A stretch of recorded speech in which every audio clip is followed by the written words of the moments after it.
Soyez les bienvenus sur le plateau télé des JFR 2018, les journées francophones de radiologie. Professeur Nicolas Grenier, bonjour. Alors professeur, vous êtes le chef du service d'imagerie générale au CHU de Bordeaux. Et je précise que votre spécialité est l'uroradiologie. Merci d'être avec nous. On va parler des produits iodés et de toutes les questions que l'on se pose sur les produits de contraste. Ma première question, c'est effectivement, est-ce qu'ils exposent à des risques ? Alors effectivement, tout médicament a ses risques. Le produit de contraste peut être considéré comme un médicament, comme un autre. Donc il y a des risques et éventuellement des contre-indications. Pour les produits de contraste iodés, il n'y a pas à proprement parler de contre-indications. On peut toujours les injecter dans la mesure où le bénéfice attendu de cette injection dépasse le risque.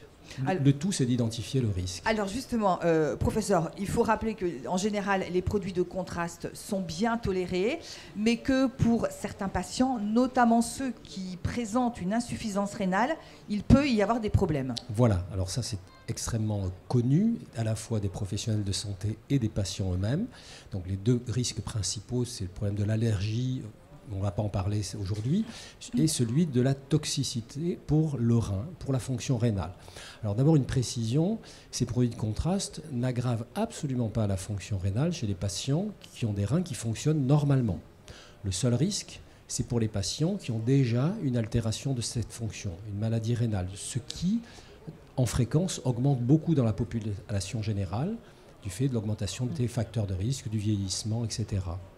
Donc il y a effectivement un certain degré de toxicité rénale, mais sur lequel il faut absolument préciser les choses. Oui, vous avez raison, professeur, parce qu'il y a une réelle peur de la part des patients.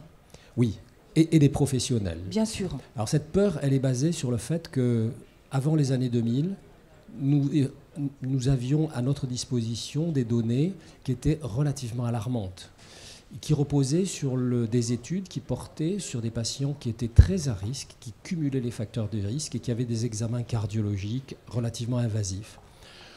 Depuis que nous utilisons ces produits essentiellement en injection intraveineuse au cours d'examens scanners, surtout c'est la grosse proportion de ces produits de contraste, c'est les examens scanners, eh bien, depuis les années 2000, on se rend compte que cette toxicité, il faut vraiment la relativiser. Et donc la Société française de radiologie, à la suite de la Société européenne d'uroradiologie, va modifier ses recommandations. Et l'objectif, c'est de rassurer les professionnels et rassurer les patients. Professeur Grenier, est-ce que ça veut dire qu'il faut davantage de dialogue entre les médecins? Non pas que vous n'en ayez pas, mais parfois le temps peut manquer. Bien sûr. Alors c'est pour ça que le groupe qui s'occupe des produits de contraste au sein de la Société française de radiologie, qu'on appelle le CIRTACI, va renouveler ses fiches d'information aux patients et va la diffuser auprès de tous les professionnels radiologues de la société. Donc ce qu'il faut que les gens retiennent, c'est qu'aujourd'hui, un scanner avec injection de produits de contraste ne présente quasiment aucun risque d'aggravation de la fonction rénale, même pour ceux qui ont une fonction altérée. Les seuls patients à risque sont ceux qui ont une fonction très altérée. Alors pour les patients qui se reconnaîtront, c'est-à-dire qui ont une insuffisance rénale de grade 4 ou 5, là, uniquement pour cela, il y a des préparations très simples à base d'hydratation qui permettent de les protéger.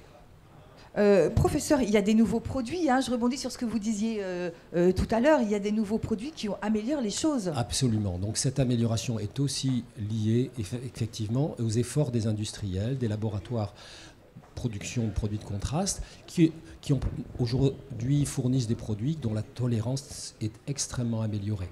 Donc ce sont ces deux phénomènes qui ont permis de mieux connaître ça et de diminuer les risques. Et puis vous l'avez dit, c'est important, il faut vraiment rassurer tout le monde, et les professionnels de santé et les patients. Voilà. C'est vraiment l'information. Voilà, et il faut que les professionnels et les patients aussi comprennent qu'un examen scanner qui doit être injecté pour permettre un diagnostic et donc pour rendre service aux patients, doit être injecté, même s'il y a un risque rénal que l'on peut parfaitement maîtriser.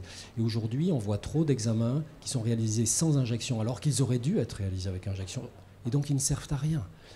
Donc pour chaque indication, il faut peser le bénéfice attendu et le risque potentiel. Même s'il y a un risque, on peut le prévenir. Voilà, alors en conclusion, professeur Grenier, est-ce qu'il y a des choses à ajouter, des messages que vous voulez faire passer?